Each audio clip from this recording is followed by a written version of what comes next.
Hi friends, myself Aryan Kumar from Faculty of Law, Delhi University, and today we are going to discuss a very important topic regarding the DU LLB entrance examination as well as the BHU law entrance exam also. That topic is the citizenship, and before this topic, I am just saying something about that. We have started online classes, free online classes for the preparation of the DU LLB entrance examination.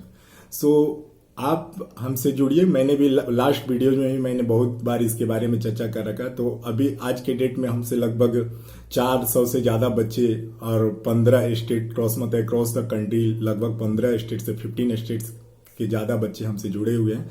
तो आप भी जुड़िए, एकदम free of cost है. इसमें कोई आपको पे नहीं करना है. ऐसे तो मार्केट में आप देख रहे हैं कि कितने लोग मतलब पैसे लेके पढ़ा रहे हैं, लेकिन हमारा मोटिव नहीं है कि पैसा लेके. बस हमारा मोटिव यही है कि जो ज्यादा से ज्यादा लोगों तक जो हमें पता है हम आपको अच्छे से पढ़ा सके, समझा सके. और हम लोग इसके लिए भरपूर, मतलब ये नहीं है कि सिर्फ एक मैं ही मेहनत कर रहा हूँ. इसके लिए पूरी हमारी टीम मेहनत कर रही है. इसके पीछे मतलब बहुत लोगों का मेहनत है और आप लोगों का जो सपोर्ट मिल रहा है वो भी जो हमें एक तरह से नई ऊर्जा दे रही है. तो आते हैं, देखते हैं इस टॉपिक के बारे में कि सिटीजनशिप है क्या. तो आपको पता है कि इंडियन कॉन्स्टिट्यूशन में 22 पार्ट में बटा हुआ, 395 आर्टिकल्स हैं, 22 पार्ट हैं. तो ये सेकेंड पार्ट में आपका डिस्कस किया गया. आर्टिकल 5 से लेकर 11, आर्टिकल 5 to 11 में सिटीजनशिप के बारे में चर्चा किया गया. तो सिटीजनशिप होता क्या है अगर बाय डेफिनेशन देखें तो citizenship is the status of a person recognise under the sovereign state और पार्ट ऑफ द नेशन. इसमें होता क्या है कि कोई भी व्यक्ति का एक मतलब ये स्टेटस होता है, पहचान होता है कि आप किस कंट्री के हैं या किस रीजन के हैं. सपोज दैट मान के चलिए हम इंडिया के हैं, तो एक हो गया ना कि हम अगर किसी अदर कंट्री में जाते हैं तो कोई अगर हमें पूछे कि आप कहाँ से बिलोंग करते हो तो हम इंडिया बोलेंगे. अगर इंडिया में आप रह रहे हैं, मैं दिल्ली में रह रहा हूँ, अगर हमसे कोई पार्टिकुलर पूछे आप कहाँ से हो तो मैं ये भी कहूंगा कि मैं बिहार से हूँ. तो ये आपको रिकॉग्नाइज मतलब स्टेटस प्रोवाइड कराता है और कुछ नहीं. बस इतना ध्यान में रखिए कि मतलब सिटीजनशिप है आपको एक नागरिकता देता है. ठीक है, ये आर्टिकल क्वेश्चन हो सकता है कि किस पार्ट में दिया गया है, तो आपको पार्ट सेकंड में दिया गया है. आर्टिकल 5 से 11 में डिफाइन है.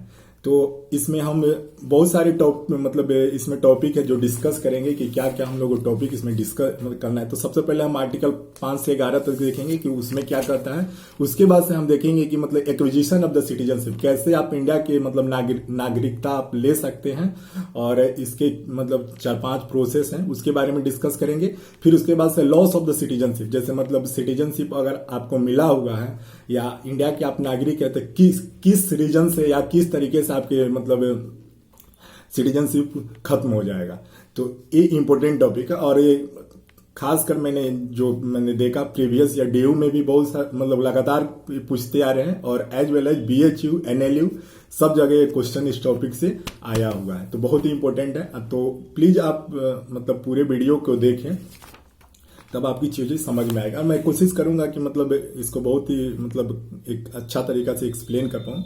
थोड़ा वीडियो में भी लंबा हो जाता है, 14-15 मिनट में हम कोशिश करते हैं. अगर हम लोग ऐसे क्लास जब लेते हैं तो वहां पे तो इसे 1 से 1.5 घंटा में, क्योंकि वहां पे तो पूरा इलस्ट्रेशन के साथ देना होता है. यहाँ पे छोटा वीडियो मतलब होता है कि छोटा बनाओ, क्योंकि थोड़ा एमबी का भी दिक्कत होता है डेटा को लेकर. तो ये सब सारी चीजें ठीक है. तो हम देखते हैं कि आर्टिकल 5 कहता है क्या. तो आर्टिकल 5 कहता है citizenship at the commencement of the constitution, मतलब संविधान के प्रारंभ पर नागरिकता. जैसे संविधान 26 जनवरी 1950 को लागू हुआ तो आपको नागरिकता मिले. ठीक है, इसमें आप क्लॉज देखिए ABC दिया है. तो ए में दिया कि who was the born in the territory of India, जो भी व्यक्ति मतलब इंडिया के टेरिटोरी में जन्मे हुए हैं तो इंडिया के नागरिक होंगे. सेकंड दिया B part, either whose parents was born in the territory of India, या ऐसा हो कि उसके पेरेंट्स जो हो सकता है कि बच्चा बाहर जन्मा हो और उसके पेरेंट्स उस समय मतलब इंडिया के नागरिक हो, तो उसे वो भी सिटीजनशिप मतलब उसको भी नागरिक होगा, इंडिया का नागरिकता उसे मिलेगी. ठीक है.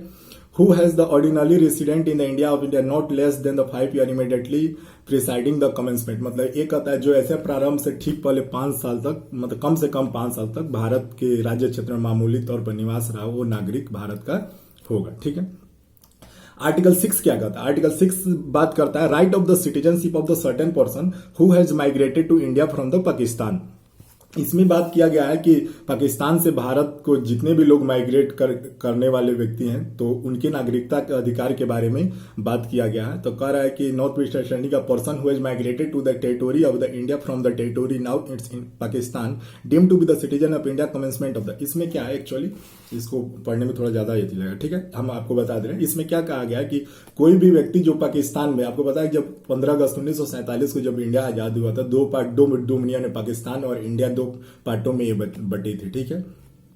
तो उसमें क्या था, जो भी लोग जो पाकिस्तान के आज के डेट में जो क्षेत्र पाकिस्तान के रीजन में, आजादी के पहले तो सभी इंडिया ही थे, लेकिन आज के क्षेत्र में जो मतलब पाकिस्तान में है और जो लोग माइग्रेट कर इंडिया में चले हैं, ठीक है, तो वो शुरू से ही उनको मतलब इंडिया के नागरिक माना जाएगा। जैसे मान के चलिए रावलपिंडी में कोई व्यक्ति उस समय रह रहा होगा और वो माइग्रेट करके इंडिया में चला आया, मतलब जब आजाद हमारे कानून संविधान लागू होने से पहले, उसका भी डेट मेंशन है जिसको हम बाद में डिटेल में आपको बताते चले जा रहे हैं, ठीक है। इसमें कहा गया है कि मान के चलिए यदि वह या कोई भी व्यक्ति, उसके माता पिता, दादा दादी, नाना नानी जो भी हैं, वो मूल रूप से कि भारत के शासन 1935 जो एक हमने लास्ट वीडियो में डिस्कस किया, गवर्नमेंट ऑफ इंडिया एक्ट 1935 जो डिफाइन है और उन मतलब मेंशन है, तो वो व्यक्ति इंडिया के नागरिक होंगे। इसमें ये भी कहा गया कि मतलब जो भी माइग्रेट किए हैं before 19th day of the जुलाई 1948, मतलब जो भी व्यक्ति मतलब पाकिस्तान के पार्ट से इंडिया में माइग्रेट हुए 19 जुलाई 1948 से पहले, तो ये इंडिया के नागरिक हो गए। लेकिन 19 जुलाई 1948 के बाद जो भी व्यक्ति आए तो उसके लिए एक प्रोसीजर था कि उन्हें एक फॉर्म फिलअप करना होता था, मतलब रजिस्ट्रेशन के थ्रू उनको मतलब दिया गया कि उनको नागरिकता देने की प्रक्रिया शुरू करें। लेकिन जो 19 जुलाई 1948 से पहले इंडिया में आ गए, उन्हें किसी तरह के रजिस्ट्रेशन की जरूरत नहीं थी। ये हमारे आर्टिकल 6 में दे रखा। आर्टिकल 7 को देखें तो इसमें बात किया गया है rights of citizenship of the certain migrant to the Pakistan, मतलब पाकिस्तान को जो भी है right of citizenship of certain migrants to Pakistan, जो मतलब इंडिया के व्यक्ति हैं और वो मतलब इंडिया के व्यक्ति थे और वो माइग्रेट कर गए पाकिस्तान में।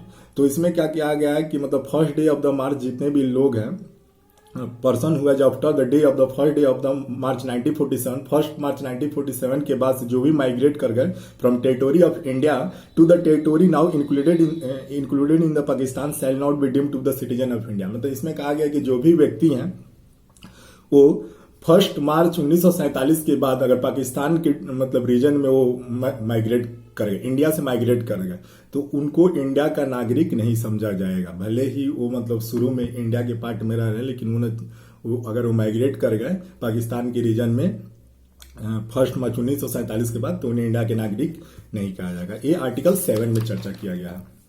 आर्टिकल 8 में कहा है कि rights of the citizen of the certain person of Indian origin residing outside of India. इसमें कहा गया कि मतलब वैसे व्यक्तियों के मतलब नागरिकता का अधिकार जो भारत के बाहर मतलब रह रहे थे। तो इसमें जो दिया हुआ है, इसमें आपको हम बता दें कि मतलब जो भी पर्सन है, मतलब आइदर हुज पेरेंट्स या any of the grandparents who was born in India and define in the government of India act 1935, जो गवर्नमेंट ऑफ इंडिया एक्ट 1935 में डिफाइन है, और वो ऑर्डिनरली क्या है कि residing in the country outside the India and define shall be deemed to the citizen of India. अब मान लीजिए कोई बिजनेस पर्पज से या किसी रीजन से इंडिया के बाहर रह रहा हो और इंडिया का नागरिक था, ठीक है, तो वो व्यक्ति ये नहीं कि उनकी नागरिकता खत्म कर दी जाएगी। हाँ, उसका भी एक रीजन होता है कि अगर आप 7 सालों से हैं, आपका कोई आता पता नहीं है, इंडिया से बाहर रह रहे हैं, तब आपकी नागरिकता खत्म होती है। उसके बारे में हम आगे अच्छा से डिस्कस भी करेंगे, ठीक है। तो ये कहा गया कि मतलब गवर्नमेंट ऑफ इंडिया एक्ट 1935 के तहत जो भी मतलब उनके पेरेंट्स या ग्रैंड पेरेंट्स इंडिया में हैं और बाहर में अभी मतलब रह रहे हैं टेम्पोररी तौर पर, परमानेंट नहीं, तो उन्हें भी नागरिकता का अधिकार मिला हुआ है। आर्टिकल 9 बात करता है person of the voluntarily acquiring the citizenship of foreign state not to be citizen of India. मतलब कोई भी व्यक्ति जो मतलब अपनी इच्छा से वॉलंटरली मतलब वो किसी फॉरेन कंट्री का अगर सिटीजनशिप वो ले लेता है, तो उसे इंडिया का नागरिक नहीं समझा जाएगा। और आपको 10th में है कि continuance of the right of the citizenship, मतलब कोई भी व्यक्ति अगर बाहर रहता है और ये नहीं परमानेंट तौर पर, तो उसका मतलब नागरिकता जो बनी रहेगी, ये नहीं कि वो खत्म होगा। 11 में आ जाए जो लास्ट है, parliament to regulate the right of the citizenship by the law. इसमें कहा गया है कि मतलब ये सिर्फ मतलब हमारे संसद के पास नागरिकता का अधिकार के जो भी नियम है, लॉ है, वो हमारे पार्लियामेंट के पास ही होगा। उसमें कोई इंटरफेरेंस नहीं होगा, मतलब जैसे स्टेट इंटरफेयर नहीं करेगा या आप यूँ कहे कि मतलब कोर्ट भी कोई इंटरफेरेंस नहीं करेगी। हाँ, कोर्ट इंटरफेयर करती है जब आपका फंडामेंटल राइट्स अगर कोई हनन होता है, ऐसे कोई कानून आती है, तब कोर्ट का इंटरफेरेंस होता है। तो ये रहा आपका आर्टिकल 5 से 11 तक सिटीजनशिप जो हमारे मतलब दे रखी है कॉन्स्टिट्यूशन में। ठीक है, अब हम आते हैं मतलब सिटीजनशिप एक्ट 1955 के बारे में देख लेते हैं कि अभी तक मतलब हमारा क्वेश्चन पूछा जा सकता है, इंपॉर्टेंट है क्योंकि अभी तक 5 बार अमेंडमेंट हो चुका है। मतलब 1986, 1992, मतलब 1986, 1992, 2003, 2005 एंड 2015 अभी तक। अभी 2020 में सीए लेकर चल ही रहा था, ये भी अमेंडमेंट ही हो रहा था। तो अभी देखिए अब इसको कहें या ना कहें, क्योंकि इस पे तो अभी बहुत बवाल चल रहा है, तो आपको पता ही है कि कितनी मतलब ये सारी चीजें हैं। तो अभी तक अगर क्वेश्चन पूछे तो 5 बार अमेंडमेंट हो चुका है, मतलब 1996 से लेकर 2015 5 बार ये अमेंडमेंट हुए हैं। इसके बारे में अब हम आते हैं कि ये डिस्कस कर लेते हैं कि किस व्यक्ति को मतलब एक्विजिशन ऑफ द सिटीजनशिप, जैसे किनको मतलब सिटीजनशिप का अधिकार मतलब मिलेगा। तो कोई भी व्यक्ति जैसे मतलब वो इंडिया में जन्म लिया हो तो उसको तो मतलब कॉन्स्टिट्यूशन ही उसको प्रोवाइड कराता है। एक चीज और, इंडिया में जो भी होता है single and uniform citizenship for the entire country होता है। मतलब ये नहीं है कि हम इंडिया के किसी भी पार्ट से बिलोंग करते हैं तो हमारा सिटीजनशिप एक ही होगा। लेकिन दूसरे तौर पे अगर आप जाएं, जैसे यूएसए का एग्जांपल ले लें, यूएसए में क्या होता है कि आपको डुअल सिटीजनशिप होता है। मतलब आप यूएसए क्या है, मतलब यूनाइटेड स्टेट ऑफ अमेरिका, मतलब वो बहुत सारे स्टेट को मिला के यूनाइट करके बनाया गया यूएसए को। ठीक है, तो उसमें क्या होता है कि आप जिस स्टेट से बिलोंग करते हैं उसका सिटीजनशिप होता है, और एज वेल एज उसके साथ साथ ही यूएसए का भी, मतलब आपको डुअल सिटीजनशिप मिला होता है। लेकिन इंडिया में ऐसा नहीं है। आप बिहार से, उत्तर प्रदेश, किसी भी राज्य के हों, आप फर्स्ट क्या है कि इंडियन है, आपका सिटीजनशिप क्या है, इंडियन है। ये नहीं कि आप मतलब किसी राज्य के नाम से आपको जाना जाएगा कि आप वो है। ठीक है, यहाँ पे सिंगल सिटीजनशिप का अगर कोई भी व्यक्ति मतलब दूसरे जगह का अगर ले लेता है कंट्री का, तो उसका जो होता है टर्मिनेट कर दिया जाता है, मतलब वो टर्मिनेट हो जाता है। बाय लॉ दिए हुए हैं हमारे कॉन्स्टिट्यूशन में प्रावधान है कि कोई भी व्यक्ति दूसरे जगह का अगर सिटीजनशिप ले लेता है तो उसकी सिटीजनशिप खत्म कर दी जाती है। तो इसमें आप देखें कि मतलब पांच तरीका है जिस तरह से आप ले सकते हैं acquisition of citizenship. By birth, मतलब आपकी जन्म होती है उसके थ्रू। बाय डिसेंट, कुल या उत्पत्ति के थ्रू। बाय रजिस्ट्रेशन के थ्रू। बाय नेचुरलाइजेशन प्रोसेस, इसके थ्रू आपको मतलब मिलेगी, नागरिकता मिलती है। और bye incorporation of the territory, अगर कोई भी टेरिटोरी इंडिया में अडॉप्ट किया जाता है तो उसके जितने भी लोग वहां के निवासी हैं तो उनको भी इंडिया का नागरिक ही समझा जाता है, उनको भी नागरिकता मिलती है, नागरिकता अधिकार मिलता है। तो ये सारी चीज है। ठीक है, तो हम एक एक देख लेते हैं पॉइंट। बाय बर्थ होता है कि मतलब every person in India after 26 जनवरी 1950, 26 जनवरी 1950 के बाद जो भी व्यक्ति मतलब इंडिया में जन्मे तो वो बाय बर्थ जो होंगे इंडिया के नागरिक होंगे, या उनके पेरेंट्स हैं और वो बाहर रह रहे हैं और मतलब और उनको मतलब इंडिया के हैं और बाहर रह रहे हैं, और बच्चा बाहर जन्म लेता है फिर भी उसको इंडिया का नागरिकता मिलता है। ठीक है, ये चीजें दे रखा है। हाँ, इसमें एक दे रखा है कि जैसे ये भी होता है कि ऐसा नहीं है कि जो इंडिया में जन्मा तो उसको मतलब इंडिया का नागरिक है। जैसे एक एक्सेप्शन के तौर पर देखें कि जितने भी डिप्लोमेट्स हैं, मतलब विदेशी फॉरेन, मतलब राजदूत वगैरह, और आप कहिए कि मतलब यूएसए या पाकिस्तान या बांग्लादेश या किसी भी कंट्री का मतलब राजदूत इंडिया में वो रह रहा है और कोई भी बच्चा, उसका बच्चा इंडिया में जन्मता है, तो ये नहीं है कि वो इंडिया का नागरिक होगा और उसे किसी तरह का मतलब नागरिकता नहीं मिलेगी, क्योंकि वो अलग चीजें होती हैं। जैसे हम बोले कि इंडिया के नागरिक अगर बाहर में रह रहे हैं तो जो भी उनका बच्चा होता है तो उनको नागरिकता इंडिया की मिलता है। वैसे ही यूएसए का अगर कोई डिप्लोमेट्स या कोई रहता है, या इनेमी एलियंस कंट्रीज का जो भी हमारे यहाँ रहता है और उसका जन्म होता है तो उसे एक्वायर नहीं होगा, इंडियन सिटीजनशिप उसे नहीं दिया जाता है। ठीक है, अब देखते हैं बाय डिसेंट। बाय डिसेंट होता है कि कोई भी 26 जनवरी 1950 और बिफोर 10 दिसंबर 1992 कोई भी व्यक्ति, उसका फादर मतलब इंडिया का सिटीजन है at the time of his birth, तो वो भी इंडिया का नागरिक होगा। थर्ड है बाय रजिस्ट्रेशन। रजिस्ट्रेशन में ये होता है जैसे अदनान सामी को ले लेके बाहर का है, अगर कोई भी व्यक्ति मतलब एप्लीकेशन, मतलब उसे एक रजिस्ट्रेशन फॉर्म फिलअप करना था और एप्लीकेशन के थ्रू ही उसे दिया जाता है, सिटीजनशिप दिया जाता है। तो इसमें होता है कि person of the origin India residing in India 7, कोई भी व्यक्ति जो बाहर का है और हमारे इंडिया में 7 वर्षों से रह रहा है तो वो रजिस्ट्रेशन के लिए अप्लाई कर सकता है, मतलब इंडिया की नागरिकता के लिए रजिस्ट्रेशन के अप्लाई कर सकता है। अगर सेकंड पॉइंट है कि person origin who is ordinary resident in India country place outside the undivided India, ठीक है, कोई भी इंडियन ओरिजिन हो और रेसिडेंट अनडिवाइडेड इंडिया के समय मतलब आउटसाइड रहा हो और वो चाहता है तो आगे रह सकता है, उसको रजिस्ट्रेशन के थ्रू उसको नागरिकता मिल जाती है।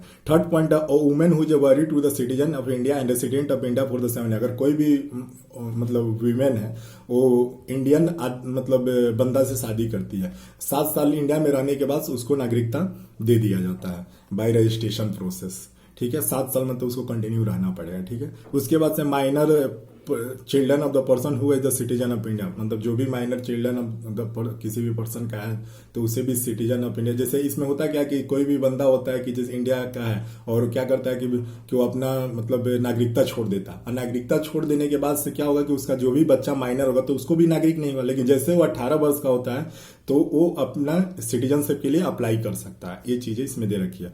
फिर 5th पॉइंट देगा, person of the full age capacity whose parents are registered as a citizen of India, मतलब कोई भी व्यक्ति जो कैपेबल है और इंडिया के नागरिक है तो मतलब इंडिया की नागरिकता के लिए वो रजिस्ट्रेशन बाय रजिस्ट्रेशन प्रोसेस वो नागरिकता प्राप्त कर सकता है। हाँ, ये कंप्लीटली डिपेंड करता है हमारे गवर्नमेंट पे, वो देना चाहती है या नहीं देना चाहती है। 4th पॉइंट है बाय नेचुरलाइजेशन, इसमें होता है कि कोई भी फॉरेनर जो 12 वर्षों तक इंडिया में रह गया है तो बाय नेचुरलाइजेशन प्रोसेस उसे इंडिया की नागरिकता मिल जाती है।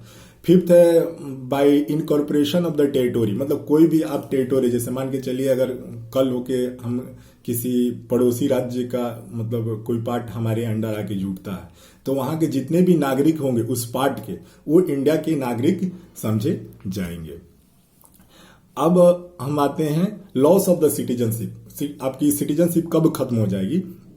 The citizenship act 1955 prescribe the 3 losses of the, ठीक है, 3 तरह से आप लॉस कर सकते हैं, renunciation, termination and deprivation.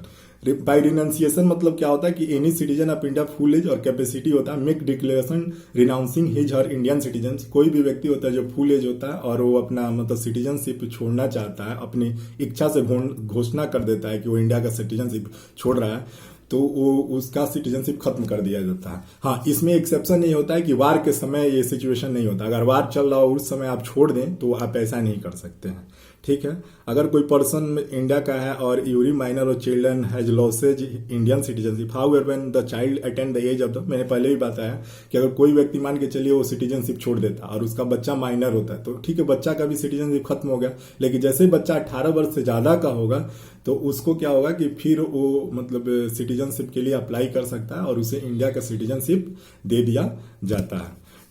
Second point है बाय टर्मिनेशन, मतलब when a Indian citizen voluntarily and consciously knowingly and without the duress undue influence और compulsion acquire the citizenship of another country, his citizenship is automatically terminated. कोई भी व्यक्ति जैसे अक्षय कुमार है, मतलब कहा जाता है ना कि उन्होंने दूसरे कंट्री का मतलब सिटीजनशिप ले रखा है तो उनको ऐसे ही टर्मिनेट हो गया, मतलब सिटीजनशिप उनका टर्मिनेट हो गया, ठीक है। तो कोई भी व्यक्ति मतलब अपनी इच्छा से, किसी का मतलब बाहरी प्रेशर नहीं, दबाव नहीं, मतलब अनड्यू इन्फ्लुएंस, मतलब अनुचित तरीका से कोई भी मतलब कंपल्सन नहीं, अपनी इच्छा से अगर वो किसी अदर कंट्री का सिटीजनशिप ले लेता है तो इंडिया का सिटीजनशिप उसका जो खत्म हो जाता है उसका। और एक इसमें भी एक्सेप्शन है कि वार के समय में नहीं कि आप दूसरे देश की जाके सिटीजनशिप ले लें और तब कहे कि हमारा तो सिटीजनशिप इंडिया खत्म हो गया और अपनी जिम्मेवारियों से आप मुकर नहीं सकते, वो नहीं होगा, ठीक है। थर्ड पॉइंट है बाय डिप्राइवेशन, ये हमारा लास्ट है और इसमें एक आ गया कि इसमें होता है कि it's compulsory termination of the Indian citizen by the government of India, इसमें गवर्नमेंट ऑफ इंडिया के द्वारा किया जाता है अगर इस तरह के केसेज में आपके नाम आते हैं। फर्स्ट की citizen has obtain the citizen by the fraud, अगर मान लीजिए कोई बाहरी व्यक्ति और इंडिया में आके बाय फ्रॉड अगर सिटीजनशिप लेता है तो उसकी सिटीजनशिप खत्म कर देगी गवर्नमेंट, ठीक है, कोई रीजन नहीं बताएगी। सेकंड है कि citizenship has shown the disloyalty of the constitution of India, अगर कोई भी व्यक्ति इंडिया का नागरिक है और डिसलॉयलिटी का मतलब ये है कि हमारे संविधान के प्रति वफादार नहीं है और मतलब कहे कि नियम कानून का धजिया उड़ाता है तो उसकी सिटीजनशिप गवर्नमेंट जब चाहे तब खत्म कर देगी। थर्ड है citizenship has the unlawfully traded the communicated with enemy during the war, अगर कोई भी सिटीजन है इंडिया का और वार के समय हमारे इनेमी कंट्री से किसी तरह का इंफॉर्मेशन लीक कर रहा है या ट्रेड कर रहा है अनलॉफुल तरीका से तो उसकी भी सिटीजनशिप टर्मिनेट कर दिया जाएगा। फिर उसके बाद से कह रहा है द सिटीजन, फोर्थ पॉइंट है the citizen has with in the 5 years after the registration the naturalisation has the impose in the any country for the 2 years। कोई भी व्यक्ति जो इंडिया का सिटीजनशिप ले रखा है और वो विदेश में मतलब 2 वर्षों तक मतलब जेल में रहा होगा और बाद में गवर्नमेंट को पता लगती है कि मतलब हो सकता है कि फ्रॉड तरीके से लिया, तो उसका भी टर्मिनेट कर सकता है गवर्नमेंट जब चाहे तब। फिफ्थ है citizen has been ordinary resident out of India for the 7 year continuously. कोई भी व्यक्ति इंडिया का नागरिक है और 7 वर्षों से वो बाहर रह रहा है, मतलब इंडिया से कोई लेना देना ही नहीं है, तो ये है कि उसका भी सिटीजनशिप खत्म कर दिया जाएगा। और एक इम्पोर्टेंट और बताएं, थोड़ा वीडियो लंबा हो गया लेकिन इसमें बता दें कि overseas of the citizen of India OCI के बारे में तो दिसंबर 2012 में बात किया गया था कि आप मतलब डुअल सिटीजनशिप के बारे में। तो इसमें क्या 16 कंट्री का नाम नॉमिनेट किया गया था जिसमें उन लोगों को डुअल सिटीजनशिप मतलब ओवरसीज सिटीजन ऑफ इंडिया के तौर पे मतलब इंडिया के नागरिक मतलब इंडिया में उनके पेरेंट्स जन्मे और विदेश में ही वो सेटल कर गए, तो उनको डुअल सिटीजनशिप की बात कही गई थी। और इसमें पाकिस्तान और क्वेश्चन पूछा जा सकता है, पाकिस्तान और बांग्लादेश को एक्सेप्शन में डाल दिया गया, ठीक है। उसके बाद से है कि ये दे रखा है कि it introduce the new scheme called overseas citizen of the India and margin the POS, ठीक है। तो इसमें यही है कि डुअल सिटीजनशिप मिल सकता है। हमने पहले बात किया कि सिर्फ सिंगल सिटीजनशिप है, लेकिन ऐसे लोगों को मतलब जो बाहर में है ओवरसीज सिटीजन ऑफ इंडिया जिनके पेरेंट्स बाहर में सेटल कर गए, मतलब ओरिजिन इंडिया में था लेकिन सेटल करे परमानेंट, तो उनको गवर्नमेंट एक पॉलिसी लाई जिसके सितंबर 2000 में आया और इसके थ्रू उनको नागरिकता दिया गया। और ये अमेंडमेंट 2015 में होते उसके थ्रू मतलब उनको प्रोसेस सारी किया गया।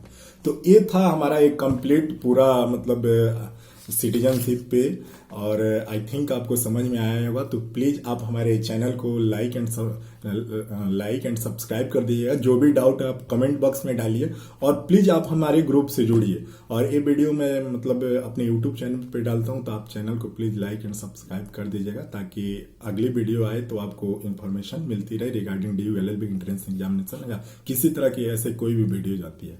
Thank you so much, thank you so much.